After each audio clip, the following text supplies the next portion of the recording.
There we go. Oh, great, I can take my mask off. That is lovely. It's a thrill for me to be back here talking with you all and preaching, and I'm going to set my timer so I don't go too long. I have a habit of doing that. The last time I was here was 2 years ago, and I had just had knee replacement surgery, and my wife and daughter were here this morning, wheeled me up here in the wheelchair so I could do the sermon.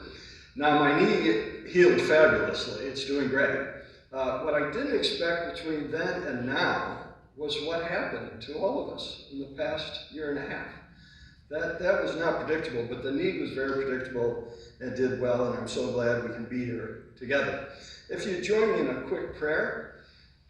Dear Lord, as you calm the winds for your disciples, may you calm the winds in our own hearts and lives. Amen. Now, before turning to Mark, I forgot to start the timer. What did that do? Lily, I need your help. Okay, we're just gonna not do the timer thing. Whoa, I need my daughter up here to help me with that. She's embarrassed for me. It's technology. How many of you get embarrassed by technology? Yeah, it's rough. Before we start on our text, I also want to wish a happy Father's Day to all you fathers out there and grandparents and those men out there who work with children and young people, and thank you for all your service. To follow up on the children's sermon, my immediate flashback when you asked, well, what did your dad, because dads are telling you all the time, you've got to prepare your kids to handle the life and handle the world. That's our job. But I remember washing the car when I was about 7 or 8 for my dad, the station wagon, and I walked around, and like any kid, I watched what I saw. And I told my dad I was done, and he came out, and he pointed down at the quarter panels underneath, all around the car, that I didn't see. And he said, son, if you're going to do a job, don't do it half-assed. And I learned that lesson. That was a big one that stuck with me my whole life. Now, at the same time, we are telling kids what to do and how to live and how to be more successful and follow these things, this path that we want you to follow. It's critical that children know that they're loved and also that you are proud of them. If I had to pick an alternative text, Pastor offered me the chance to preach on another text. I said, no, I'll stick with this one, but it would be the great blessing. In that moment when God says, this is my beloved Son with whom I'm well pleased, God bless Jesus. In Hebrew, they have a feeling for this that God was feeling. The word is nakas, and nakas means to have pride in one's offspring. And God felt that pride. Now, many times in life, we don't bless our children till they're older, just like Jesus. He had worked hard for years. He was in his 30s when he was blessed. I was privileged to be blessed by my father about a year before he passed away. But blessing your kids is something we need to do every day. And not just dads, but moms and women too. They need our blessing to know that you're proud of them. When you don't do that and wait, the consequences are painful. I've worked with several men who lost their children or teens in accidents or death by suicide. And in working with them in their grief, the emotion of, I never got to tell them how proud I was.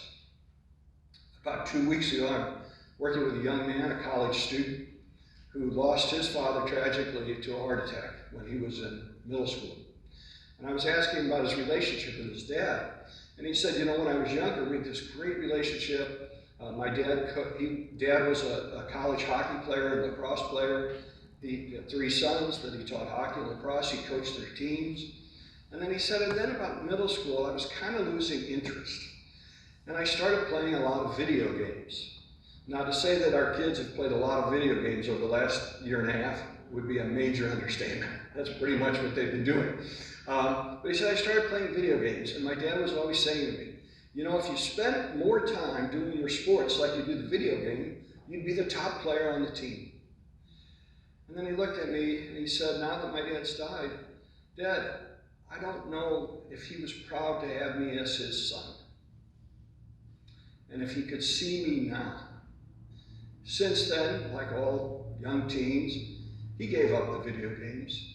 He got into bodybuilding, weightlifting, got into boxing, and was an incredible athlete. And I was able to bless him to say, I knew your dad, and he was proud of you, and he would be proud of you.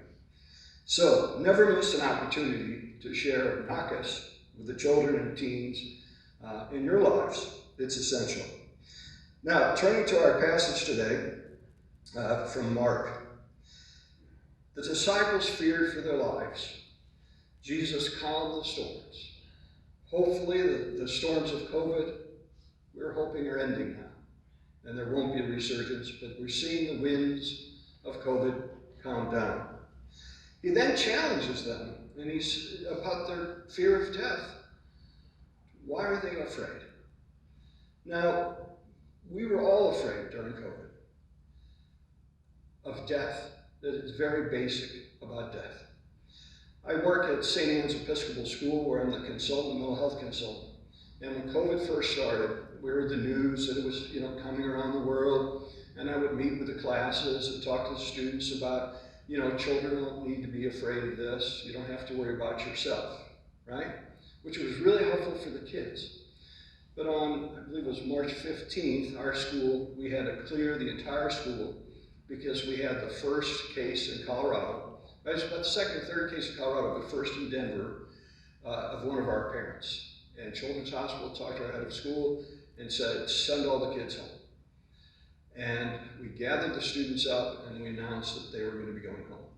And this little second, third grade girl was crying, very hysterical, and I comforted her and I said, now honey, you don't need to worry for yourself. You're going to be just fine. Who do you think she was crying about? Her grandparents. She said, I know I don't need to worry about myself, but my grandparents are in Mexico.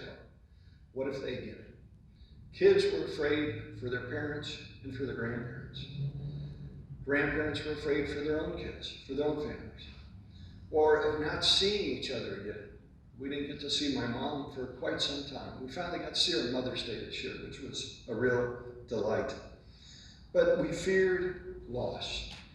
Now, thankfully, we have a foundation, just as we sang about. So the image I like to use in therapy is if you're standing on a mound of sand by the ocean, and you're sitting there and the winds are calm, it's beautiful, but all of a sudden the winds pick up and the storm rages and the waves come ashore.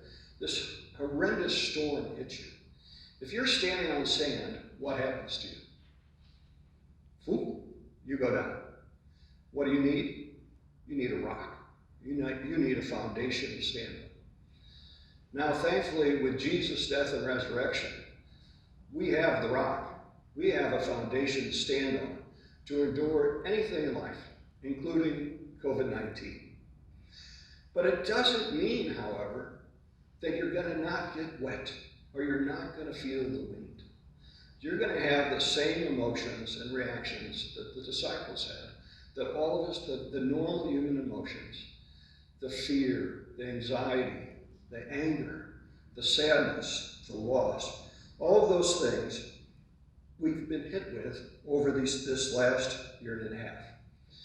As such, as the winds have calmed down, we're now entering what I call the P in PTSD, post-traumatic stress disorder.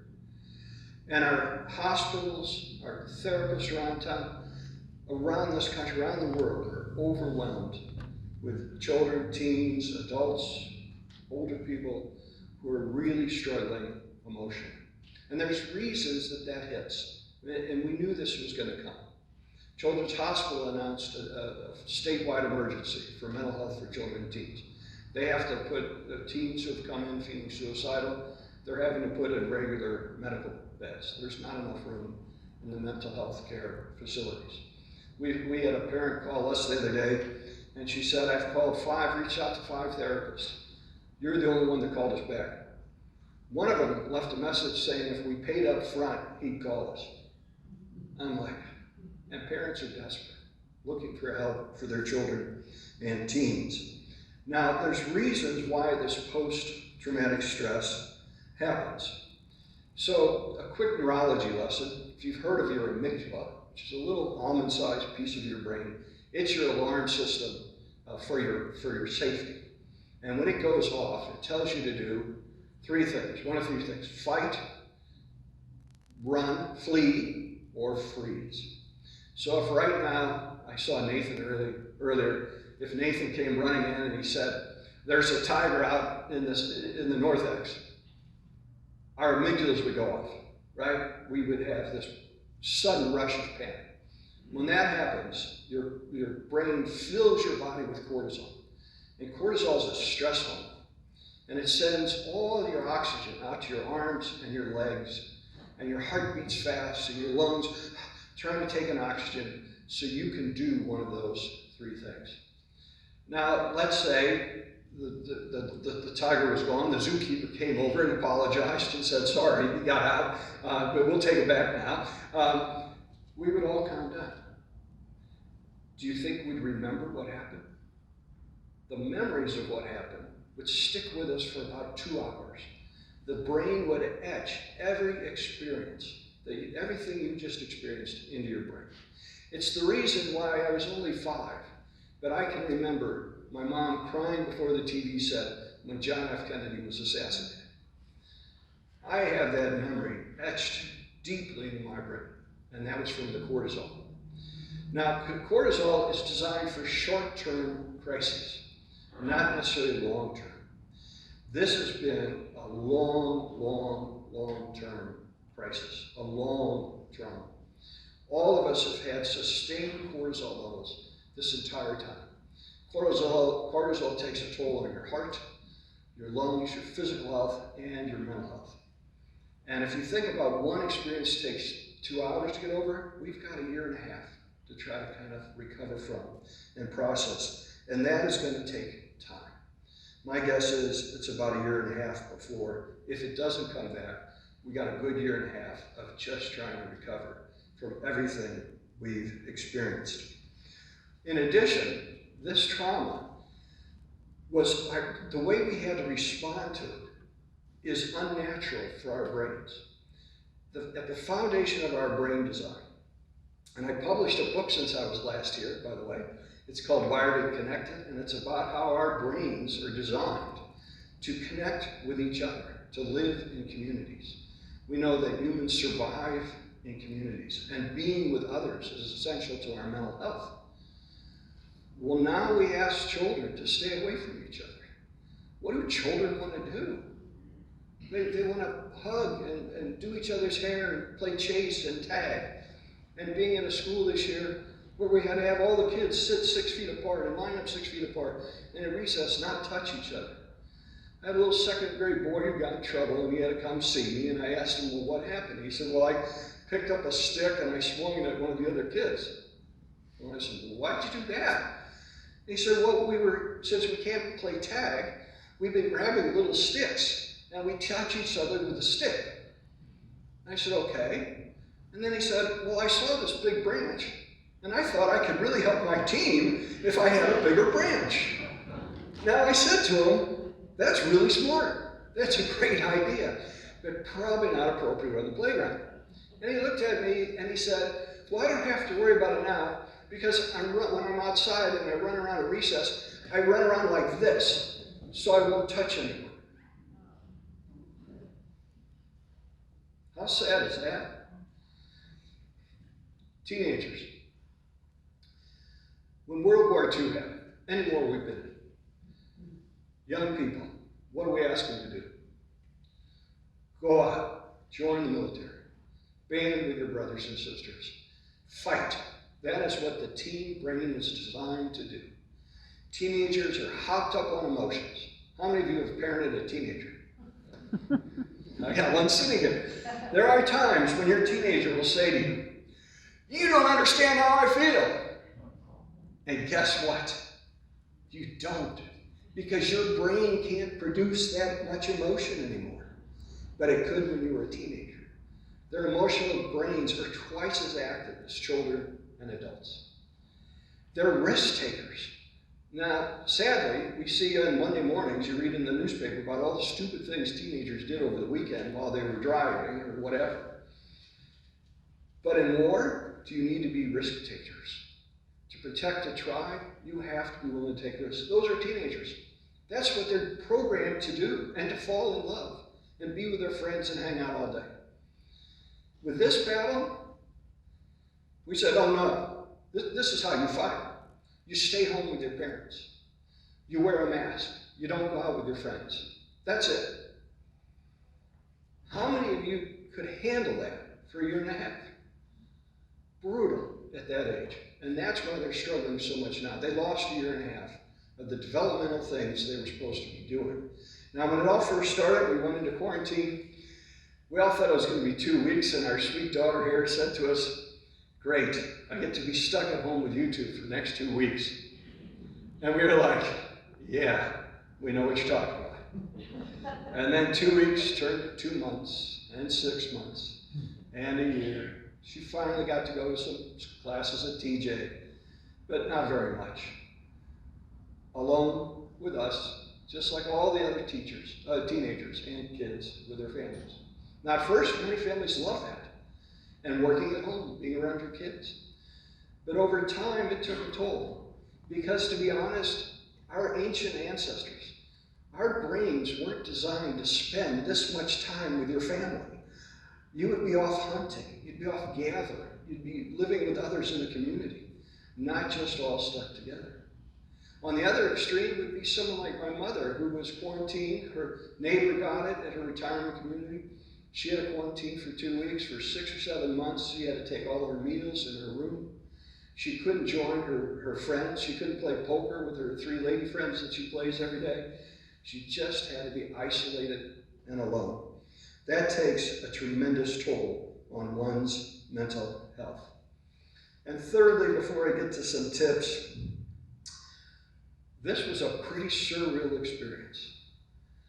We haven't had to deal with something like this in the last 100 years, since 1918. None of us had a frame of reference for this, a way to understand what was going on. Our brains are used to patterns of things we experience over and over again, and we know what to do.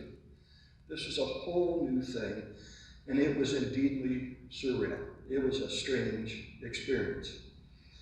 Now, when we were in it, your cortisol levels are high. You're trying to fight as best you can to survive and suffer through food insecurity that millions of Americans have, loss of jobs, loss of homes, all the things that changed required great stamina. Think of yourself on that rock. The waves have come ashore, you survived it, now the winds have come. The winds have calmed down. And you're standing on that rock. Well, the first thing you're going to do is you're going to start looking around. And you're going to see what the damage is. You're going to look at those buildings are gone. My friends over there are gone. They didn't make it. After a trauma, after the winds have calmed, you start to assess what are our losses. So there's 600,000 funerals in this country that are going to have to take place because people didn't get to mourn together. Our brains are wired to be together, to share our emotions with each other. There's going to be countless weddings where the bride and groom are going to be thrilled to finally have their wedding and the ceremony, maybe not the ceremony they dreamed of or wanted, but they're going to notice who's not there, who didn't make it, right? Teenagers, the loss of their graduations, the loss of their first job, maybe. All the family reunions that we had to cancel. After a trauma, you start to count your losses. And that's what all of us are doing now. It's an essential process, and one you have to do in order to put this experience into the history of our lives. So COVID, like anything else, becomes part of our history, but it needs to be processed. I really like the idea of just sharing. That's what I do all day. My wife and I, all day, we share emotions with people and help them process it. And you should be turning to each other, a pastor, as a community, talking about your experiences and what you lost and what your fears were. To process those emotions. Maybe you like to write. Maybe you like to journal. I encouraged one teenage girl the other day who was an artist to make some paintings of what she experienced. I also like the idea of rituals, things that you do. In my office over here, I have the upstairs room with windows that look out at the mountains and a beautiful fireplace. And I have a collection of crosses and different memories from tough experiences. And I have a beautiful stained glass window of Columbine flower from my experience at Columbine High School. And I was talking with this little second grader. I said, you know, I'm going to take my masks and I'm going to hang them up so that when this is all over, we don't need them more. I'm going to hang my mask up on my wall there because that's where I keep things from my past. And the little boy looked at me and he said, I'm going to burn mine.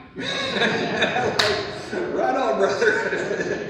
Go for it. Just ask your parents' permission first. Now, the Bible tells us there's a time to mourn. There's also a time to celebrate. And as we move forward, this is a time to start to celebrate, to reconnect by being in worship together, by talking our emotions out and looking forward to our hopes and our dreams. I have a podcast for parents called Legit Parenting. And one of the things I talked about in one of the episodes was, you know, it's good to have a lost jar and a hope jar. And the lost jar, you sit down and you talk about what are the things we lost, we'll put them in the jar. And you talk about things you're hoping for, and you put that back in the jar. Could be seeing family. We got to visit my mom finally. Get involved in your pre-pandemic activities, which is essential for mental health, to get back into the life of the things you were doing. Could be travel. There's lots of people traveling right now. Or simply the act of sharing a meal with each other. We need to focus on our hopes and to move forward. Now, as we're doing that, we need to rebuild. Fortunately, we have a foundation in Christ, and that stills our own hearts. And now we need to take that, the stillness we feel, and share that with those around us.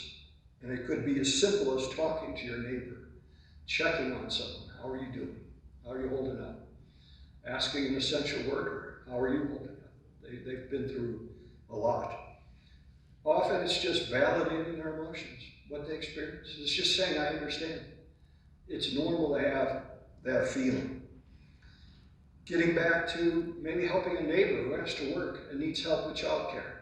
Could be something like that. Getting back to some of your own charity work that you've been doing for years and years. It could also be contributing to food banks for those who face insecurity with food. Could be help with housing. Any number of things to help others get back on track. Or even donating to Children's Hospital. They've asked for donations to be able to support more and more kids. But this is the time for us to celebrate, to mourn, and to take action, and to help rebuild our country. So I will end. I have no idea how long I've been talking for since I didn't have my timer on. But I want to end with my favorite poem, and it's in my office over here. Life is short, and pain is long. And we were put here for one thing, to help each other. Amen. Amen. Thank you. Let us thank Craig for sharing with us this day.